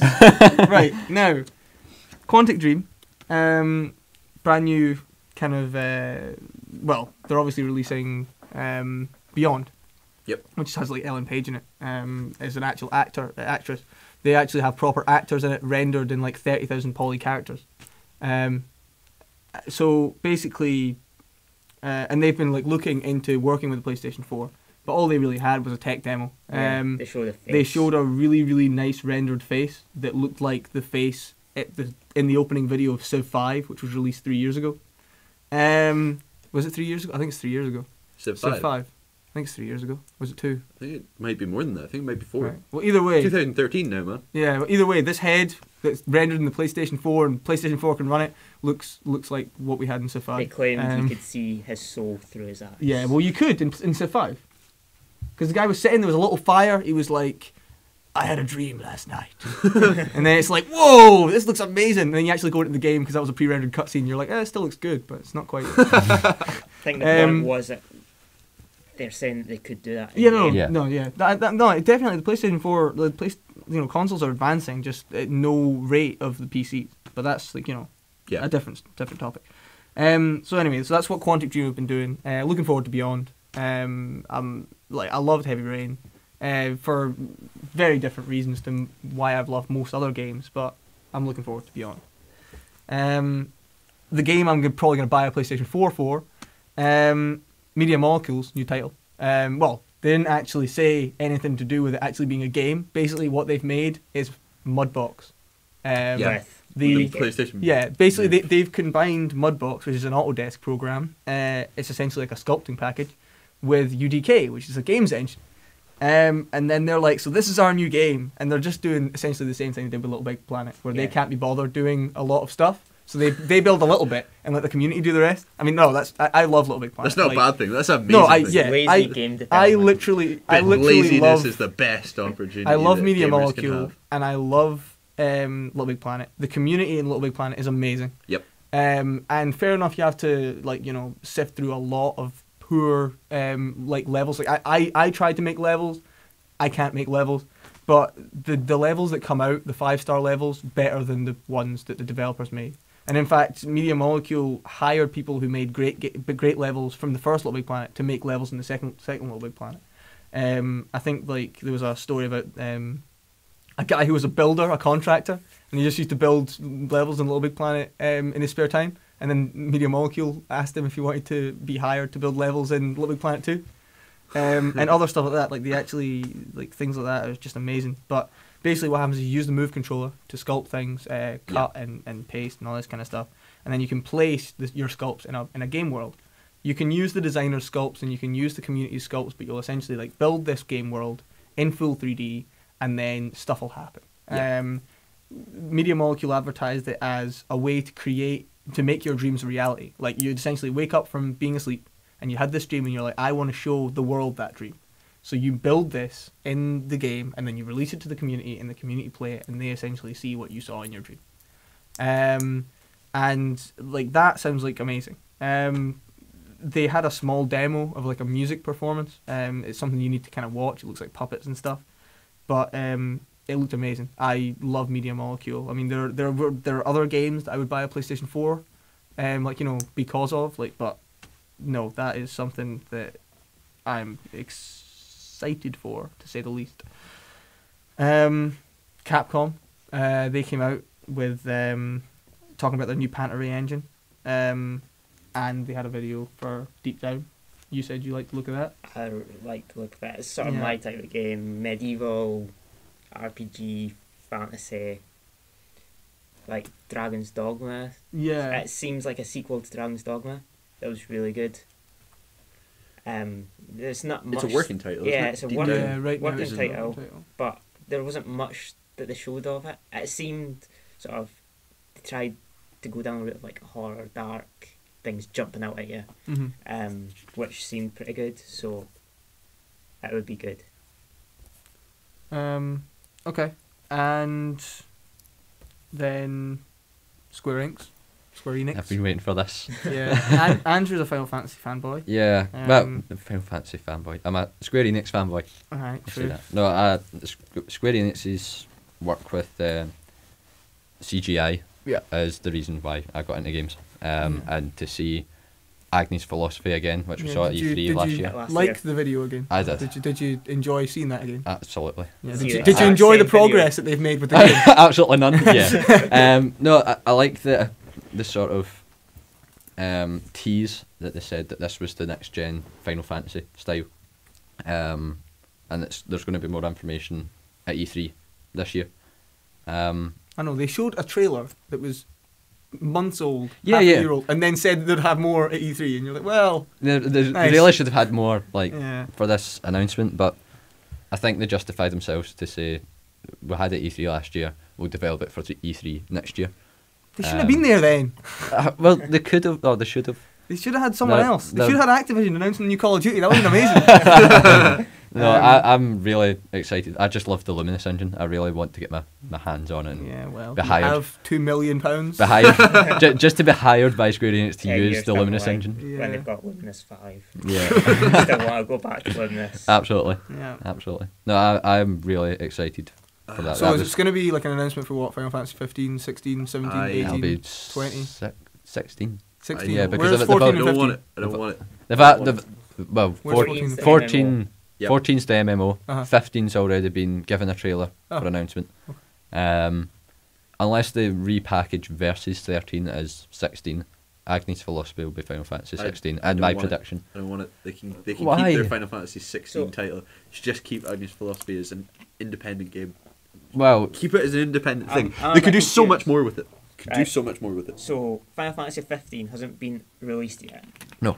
So and at E3 they're going to announce the sequel to a game that's not been released yet. Like the way Final Fantasy works, it's all separate timelines and all this kind Yeah. of stuff. Yeah. So it's all different Not characters. relevant And it's all, at all. So it's not like Dynasty Warriors where they announce 8 and then release 7 Same empires, game. and then they're like, Yeah. well, this is the same game. I'll just wait for 8. Like Final Fantasy will be different. But I agree. I mean, with you. we're It's weird. all used to Square Enix sort of working on 4 or 5 projects, big projects at the one time, and then never get finished. Yeah, in like time.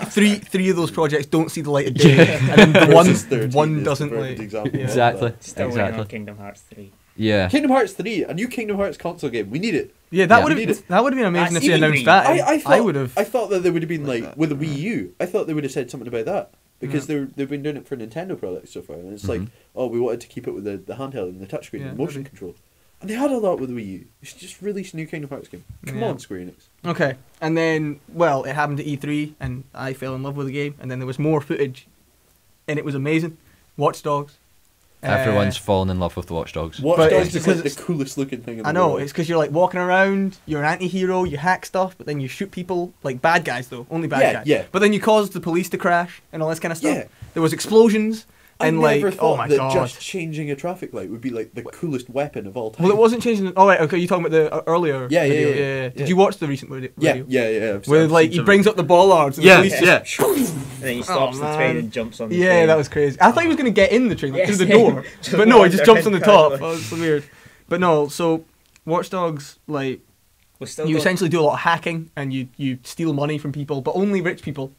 And then you save women from robberies. You can see how likely they are to be a victim, how likely they are to commit a crime, which I liken to Person of Interest TV show, Yeah. which is basically along that storyline. I still think that one of the coolest like features, detective-wise, I've ever seen in a game comes from that, and that's the hacking people's phones to find out information from like a distance away, from like a little bit away, like looking at the person. This is essentially said that they've announced it for the PlayStation 4 now. Yep. It's probably going to come out on PlayStation 4 and PlayStation 3. There's been leaked information and the fact that you can now pre-order Watch Dogs on Wii U at GameStop. So it will be released on Wii U as well. Yep. I'm assuming it's going to be released on 360. I can only assume the new Xbox, it will probably be released on that as well, because the dev kits have probably been shipped out. We just don't know about it. So, I mean, it's like if I buy, I'm probably gonna buy a PlayStation 4, probably, but not on launch, depending on the launch lineup. But I hope probably not on launch. So depending on when Watch Dogs is released, I want to see how they use the touchscreen of the Wii U. If it's pointless, I'll probably get it for PlayStation 4 because it'll look better. But if the gamepad is used properly, like when you see the game, all of his hacking is done on his touchscreen phone. You can see him; he's like down at his hand. It would be cool if that was on. If it was on the gamepad and you could hack with him like he's on his phone, that would be cool. That would be a good use of it. Yeah. Things like, I mean, obviously you have the touchpad on the PlayStation 4 controller now, like, but you don't have the screen. But you could still, do stuff with it, right? But with the screen, it would look essentially you'd have a phone in the palm of your hands and you'd be like, oh yeah, hacking away. So if they use it like that and they use it really well, I will buy it for the Wii U because I think it might lend itself better to the gameplay. But we'll just have to see. Watch Dogs is being released on the Wii U. Yeah, that's what I'm saying. It's been announced it's been released on the Wii U, but I don't know how they're going to use the gamepad yet. All right, okay. Like they might just, because it's been released for the PlayStation 4 and stuff, they might just port it, and then it'll have stuff like remote play, but they won't really use the gamepads the way like Assassin's Creed essentially did it. Yeah. Which, to be fair, I was fine with Assassin's Creed doing that. Imagine using your DS for Watch Dogs. Wow. That is like your phone or like. But like computer. if they use it, if they actually utilize the gamepad and they I think actually that it's a game don't so that much could. port it, Yeah. but they in the same way with Assassin's Creed 3, they essentially had the Assassin's Creed 3 game, gave it to another part of Ubisoft, and Ubisoft developed the Wii U title for it. But to be fair, like out of any developer bar Nintendo, Ubisoft have been the most all in on the Wii U. Yeah. So I hope that they really try hard with Watch Dogs. I'd also say though that it. like Assassin's Creed 3 didn't have anything that lends itself to the Wii U. No, it gamepad didn't. no. Whereas this definitely No, does. yeah, exactly. So that would definitely. They utilised the gamepad more for remote play in Assassin's Creed 3. Like they had the map on it and stuff, but also the whole HUD was on the screen, so I never used it. Yeah. But Watch Dogs has stuff that could lend it to it. It would be a good design decision to really put the work into the Wii U title. Well, maybe it wouldn't be because only me and Dave own one. But I would definitely buy Watch Dogs for Wii U if it's properly used. Yeah. Then something we can gloss over: Blizzard announced Diablo 3. Nothing new with Diablo 3. Apparently it originally has been intended for this. Really? They had plans for this ages ago, and the Yeah, actual no. game has been developed around basing it on a console. So that's pretty cool. I bought Diablo 3. I love Blizzard. I bought Diablo 3, and I played it, and I enjoyed it. I got my money's worth. I got my time's worth, and now I'm done with it. When Blizzard came out and said they were going to announce a game for a console game, first console game they're ever going to make in like 20, 30 odd years, I was like, new IP. Amazing. Yes, new IP. Even if it was like piggybacked off of like the World of Warcraft universe, but it was like a single player game where it had a little bit of like as long as it was like new IP, a new idea. And then the shot came up, it was a black screen, and all you heard was the guitar riff from Diablo, and I like at BlizzCon when they announced it for PC, everyone was cheering. It did the PlayStation thing, like the guitar riff went off and everyone was like, oh okay, it's Diablo 3. Wow, that's happened already. I don't know, I think Blizzard could have done so much more. I think the key point to take from that announcement, though, is the partnership that Sony and Blizzard have got. Yeah. It's not... Yeah. I won't stop at Diablo 3. I think Hopefully, there's more to come with... I hope so. I think that they will advance on that a bit. But Diablo 3, it'll work on consoles because it's been developed I didn't think it wouldn't work on consoles. It's happened already. Yeah, like say Diablo 3 was being released for PC and PlayStation 4 at the same time. That would have been big because it's like, oh wow, this could be crazy. What if it like the gameplay could be even better? But no, it's already happened. It's already done. Yeah. It was a year ago. Yeah. Yeah, it was a year ago. And I mean, as I said, I love Blizzard. Bought Diablo 3, got the collector's edition. I have StarCraft, all this kind of stuff. Yeah. but it's just. It's kind of in. I was hoping for more, basically. It's in that place where it's like it's so close to the original release that it's not. Yeah, really, it's not a remake. It's nothing. It's not a remake. It's and the same game it's again. Just but it will work. It'll work quite well. It lends itself to the PlayStation 4 apparently, so it's been built with that in mind, which is good. Finally, Bungie released more pre-rendered footage of Destiny because they don't actually have anything to show. What they have is art and pre-rendered images and a little pre-rendered video. Like it's Destiny is Star Wars episode Halo. After it's been in development for 2 years, I would expect a little bit more. I mean, they might be holding back for E3, but I mean, they announced it, like the big announcement press release had nothing playable. It was just a video and some art. And then the big announcement for PlayStation, nothing playable. In fact, it was the same as the press release. Yeah. And I'm just like, I think Bungie are alright. I like the Halo franchise. It's good. I'm not an Xbox player. My brother has one. And I played Halo on his Xbox. But in Destiny, it does look good. It looks like a fun game. Yeah. But they don't have anything to show. I mean, it probably won't be released until... Regardless of what they had, I'm happy that they unveiled it on PlayStation 4 and didn't wait till Xbox had released anything. I think that's definitely a smart move, and it shows that they have faith in the PlayStation because Bungie are very, very much Microsoft. Well, not even. Like they said the only reason they were Microsoft oriented before is because Microsoft literally own Halo. Like Bungie made it, but Microsoft own it. Like Halo will never be released for any other console. Microsoft own it. But Bungie, which is why another company 343 can make Halo because Microsoft employed them. Yeah. But Bungie, they basically felt that they made the Halo trilogy, they made the spin-offs, and they wanted to do something else. Like Bungie were never Microsoft orientated. It's just after they made Halo for the Xbox, Microsoft were like, we can see how big this is going to be. We're buying the whole franchise, and they did that. So Bungie were essentially locked in. Yeah. But it's not that they prefer Microsoft. It's just that they were locked into it. But I like the fact that people won't just see Bungie as a Microsoft company anymore. I mean, I love Bungie. Bungie's my Square Enix. I absolutely love Bungie because of Halo. And Halo. Well, that's all we made, so you wouldn't love them for anything else, would you? Because Halo for me is the best franchise that's came out for the Xbox ever, and just. What about Viva Pinata? I'm not even joking. Viva Pinata's amazing. Beautiful cinematic. It's better than Halo. At least it's a different game. Just for them to come out with a new sci-fi to tease us like that, it's just.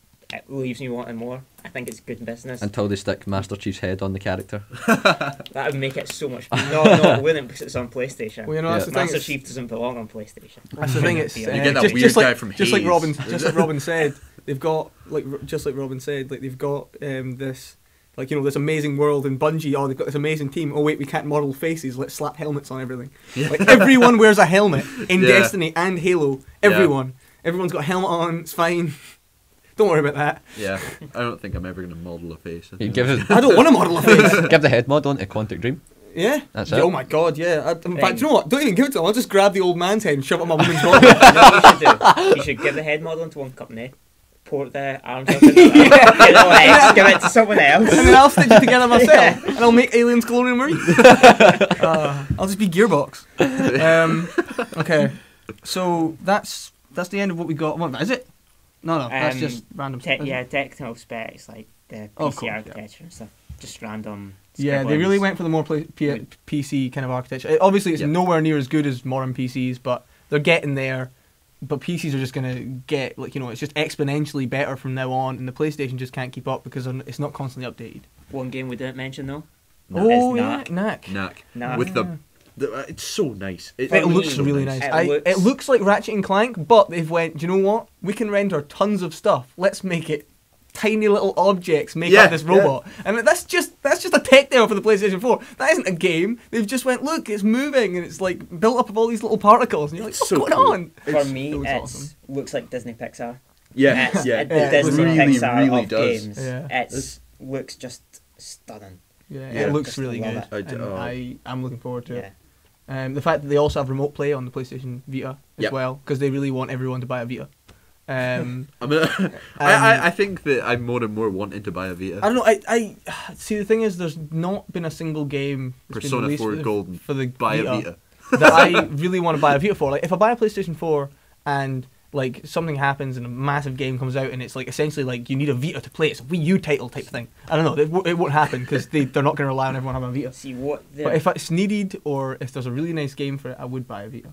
What they're doing is they're wanting to use this remote play, but they're relying on people having the Vita. Mm-hmm. They're trying to do what Nintendo have done, and with the Wii U and have the remote play.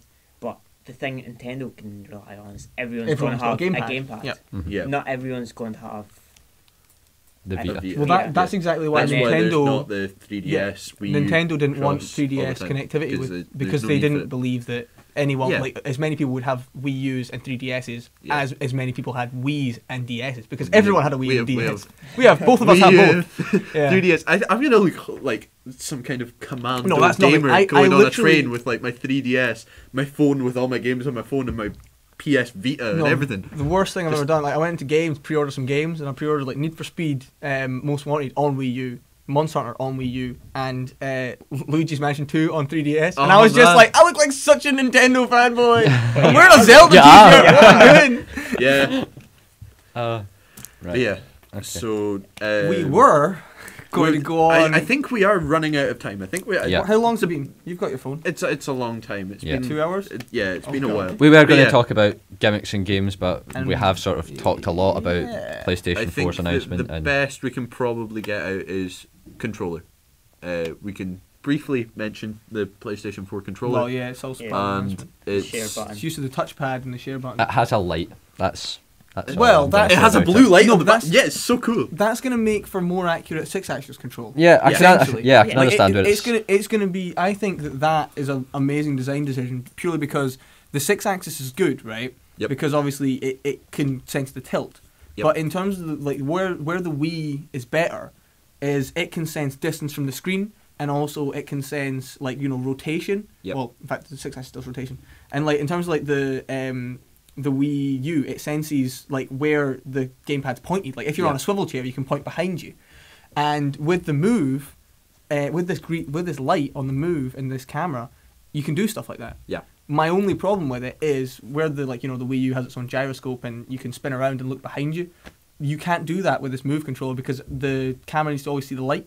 So if there's ever a game that uses this technology, that uses the really accurate Move technology in the controller, you will have to be positioned in a place where the camera can perfectly see the controller and Yeah. you won't be able to move it out of that peripheral vision, which I think is a bit of a problem, especially like, well, to be fair, it's not like I move around when I'm playing games, but like, I don't know, it's a wireless controller. I'm a move controllers Well, around no, kind of person. No, but not like I mean like kind of getting up and walking around. Oh, like, yeah, I do like, that. Or if I'm going to the kitchen, like I will literally look at the screen as I'm playing. As soon as I get to the door, I'm like, okay, I can't see the screen anymore. Put the controller down. With the Wii U, I actually do that with Yeah, well, Mario. yeah, you just- I'm yeah. not even joking. I do that Yeah. with Mario. I just kind of like switch out. And with then the you go to the gamepad kitchen and get something to eat, Well, and come back and then switch it back put out. some toast on and play Mario Yeah. while Yeah. making toast. But No. yeah, so and like with the touchpad, we've both disagreed on like you don't think Well, that I- it's a very good use. My I think problem. that Well, no, pretty it's not. cool. I think that I'm looking forward to see what developers will do with it. As I said before, like the developers, I'm sure will find something to do with it.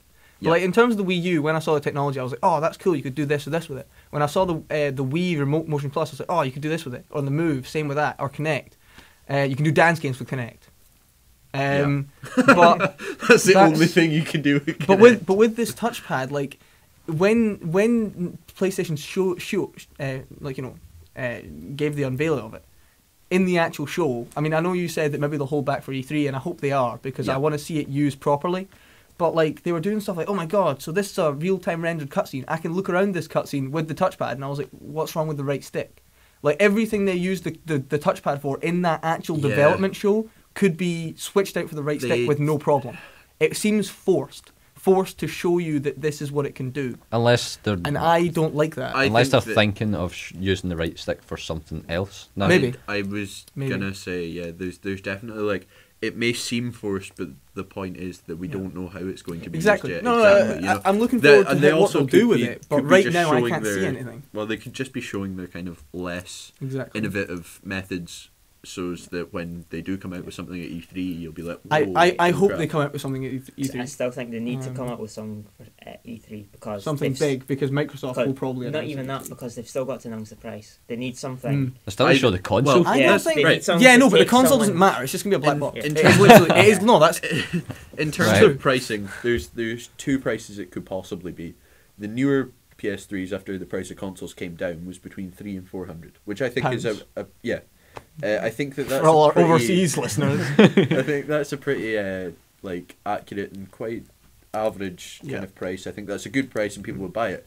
But originally, I'm right in thinking that the PlayStation 3 was £600. Yeah, well, $599. Well, no, it was $599 here. If you bought a PlayStation 3, and a game, which generally you buy a game, right? But it's not like Nintendo where they package Nintendo and stuff. If you bought a PlayStation 3 and a game, and it would cost you £450, like on release, the day it was released. That's how much it cost. That's not too bad, because that's kind of, I think that pushing it more than 400 generally will be. You won't be able to justify it. Ever be more than 400? They won't be able to justify it, because going beyond 400 is entering into, you could buy a gaming PC that will do more than the PlayStation 4 for you're getting close, £600, you know. Yeah, you're getting close, but still, you need. I would say £800. Well, it's in the sense gaming PC. You'd be able to buy a gaming PC that would do more than the PlayStation 4 would. And so they can't justify that kind of price. So I think that it's going to be between 3 and 400. I think they will undercut, like, if they can. Like I don't think like Sony, they lost money on every PlayStation 3 they released, right? And I think that they're the kind of company that could do that again to get the PlayStation 4s out there. And I think they will purposely undercut the Wii U. That's exactly what I was just going to say. The Wii U's £350 for the premium console. PlayStation 3, it's going to be selling like £325, £330. Even if it's just £20, people are going to go, oh my god, it's PlayStation 4. The PlayStation 3 was amazing, best console of its generation, and now this PlayStation 4 is cheaper than the Wii U. What? Yeah. By the PlayStation 4. They're hoping to make it cheaper, to make a loss in every PlayStation that they sell, so that they get the numbers of players that are up, so that they can make their money back on software or peripherals. Since they're pushing digital distribution and also this like PS3 streaming thing, if they get it working, then that means if you buy a game to PS3, stream it to your PS4, that money isn't going to the developer of the PlayStation 3 game. It'll be going straight to Sony, right? Yeah. So Sony will make a ton of money. It's almost like the Steam box, right? Yes. Where like if Valve say subsidied a company, like say even as much as £500 for every Steam box sold, and we got it £500 cheaper, but Valve know you're going to buy a ton of crap on Steam, then they can justify that loss because Valve have tons of money. Yep. It'll be the same with Sony. Sony will do that, and they'll make loads of money off their digital distribution and also the games that are released. Yeah. So I think that they can easily justify the losses in sales originally, because Nintendo lost. I think it was a lot. I think Nintendo lost something like £70 for every Wii U sold originally on release, and well, I don't know whether or not they can justify it. Right now, they're going downhill, but hopefully it'll turn around. I mean, I don't want to live in a world without Nintendo. Yeah. I think the only way it'll turn around is if Monster Hunter 3 gets released. I think the PlayStation 4 is more expensive. No, I think the only way it'll turn around. I think the only way it'll turn around is like regardless of how small this boom is. After Microsoft released their plans for their console, there will be a boom of people buying Wii U's because people wanted to see what was happening, right? Now, no matter how small this boom is, there could be one person, right, or one more person a week that buys it, right? But it'll be a small up in how many people buy it per week because they've seen what the other two have to offer and they like the Wii U, right? Then it'll get to E3 and they'll announce prices and release dates, right? And then there'll be another small boom because, again, people are like, oh, I don't want to pay that much for a PlayStation 3. Or there'll be people like, oh, man, PlayStation 3 is going to be really cheap. I'll wait and buy that. And also they'll announce like the kind of launch lineup. But I think after all three of them have been released, then there'll be a boom of everyone buying every console. Like the Wii U won't be left behind in that kind of jump of big industry because people want to see what all the other companies have to offer.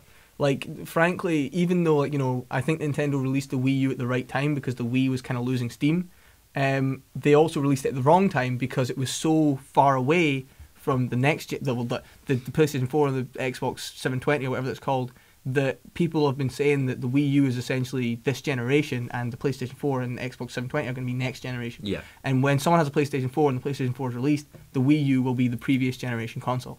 And I want to believe that will happen, but it will. I still think people are going to buy the Wii U. I don't think it'll ever be seen as a properly previous generation console, but in terms of power and stuff, I mean, Nintendo have never been about power, but it's innovation. It's gotten to the point in our world where everyone wants power, and Nintendo don't supply it, so no one buys it. Yeah, I mean that's like, I think I've said it before. I always say it is Nintendo one step behind in power, 6 steps ahead in innovation. Yeah. You know, they're always going to come out with something interesting. I think it's just the problem with the Wii U, and always say it, there's not enough games yet. There's still no. Well, that's the reason. No one buys it because there's no games. Game developers don't make it because there's no one buying it, and then no one buys it because there's no games. Yeah, it's like as soon as we get a few like good titles, something. I don't know. As soon as we get a new Smash Brothers game, the Wii U will sell. Yeah, Smash Bros. Like Wind Waker remake. Oh my god! The new Zelda title being released in 2014 or 15 or whenever 14. It's going to be released. Yeah, and then things like the new 3D Mario game that they're being released. Because I mean, I don't really like the 2D Marios are okay, but I've always preferred the 3D Marios. The new one that's been released. Can't wait until that comes out. Once Nintendo get into the swing of things, like frankly, Nintendo didn't have a proper flagship game for their own console. Like Nintendo Land was the Wii Sports, but the Wii Sports was not the flagship game of the Wii. No. Zelda Twilight Princess was the flagship game of the Wii. And frankly, Nintendo didn't have a flagship game for their own console. It was meant to be Pikmin 3, but then that got pushed back. Yep. And even then, Pikmin 3, I want to play it, I want to buy it, but it's not a flagship game either. No, Metroid is a flagship game. Mario, flagship game. Zelda, flagship titles. They're all big flagship titles. Pikmin is really good, but it's a small, niche, almost cult following of Pikmin. So that wasn't the big title they should have ever released. Frankly, I think they should have released, Mario Brothers U, because everyone wants Mario, even though it was 2D, and a Metroid game, because they wanted to release it as a hardcore console. So Metroid is, bar Zelda, in fact, no, Metroid's more hardcore than Zelda. Yes. Like, that is the hardcore player's Nintendo game. Yeah. Metroid is awesome. Yeah.